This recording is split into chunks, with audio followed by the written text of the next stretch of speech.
இல்லை, எதுவாக இருந்தாலும் புதிய அரசு இப்போதுதான் பொறுப்பேற்றிருக்கிறது. முந்தைய அரசின் காலத்தில் தான் இது போன்ற நடவடிக்கை மேற்கொள்ளப்பட்டிருக்கிறது. நேற்றைய முன்தினம் கூட பல்வேறு நடவடிக்கை மேற்கொள்ளப்பட்டிருக்கிறது. நம்முடைய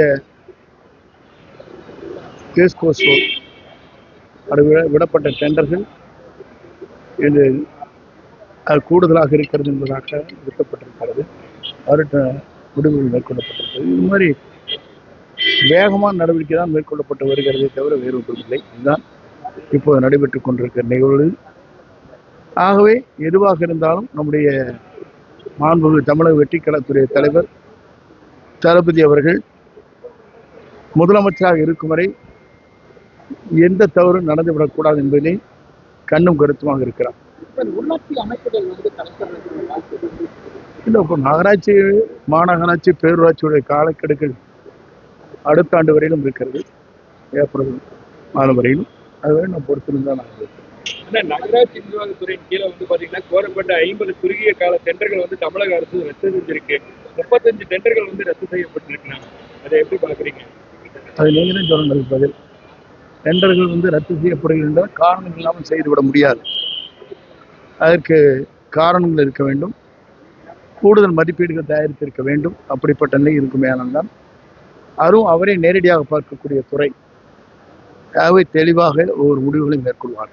ஆம்னி பேருந்து உரிமையாளர்கள் இப்ப லஞ்சம் கொடுக்கிறதுக்கு அரசு பேருந்து கட்டணத்தை நாங்களும் இம்ப்ளிமெண்ட் பண்றோம் அப்படின்னு சொல்லிட்டாங்க. இது ஒரு மகிழ்ச்சி தருகிற நிலை. ஏனென்று சொன்னால் பணம் கொடுத்து தான் வண்டிகளை ஓட்ட வேண்டும் என்ற நிலை மாறி ₹1 கூட செலவு செய்ய தேவையில்லை என்கிற போது அரசு என்ன கட்டணத்தை நிர்ணயிக்கிறதோ அந்த கட்டணத்தை நாங்கள் எங்களுடைய பேருந்துகளை இயக்கிறோம் என்று சொல்வது ஒரு நாட்டின் வளர்ச்சிக்கு ஏதுவாக அமைந்திருக்கிறது. ரெஸ்டோ பார் வாங்குற திட்டத்தை தமிழக அரசு கைவிடணும், இல்லைன்னா போராட்டம் நடத்துவோம் அப்படின்னு சொல்லிட்டு அன்புமணி சொல்லியிருக்காரு. மீண்டும் குடிமகன்களுக்கு இதை குடிப்பதற்கான ஒரு வழியை வாய்ப்பு. இன்றைய சூழ்நிலையில் அரசு என்ன நடவடிக்கை மேற்கொள்ள வேண்டுமோ அது வேகமாக விரைவாக எடுத்துக் கொண்டிருக்கிறது. போதைப் பொருள் ஒழிக்கப்பட வேண்டும் என்பதற்காக கேரள மாநிலமும் தமிழ்நாடும் இணைந்து அந்த பணிகளை நாம் மேற்கொண்டு வருகிறோம். படிப்படியாக அதை பற்றி முதல்வர் முடிவுகள் மேற்கொள்வாங்க.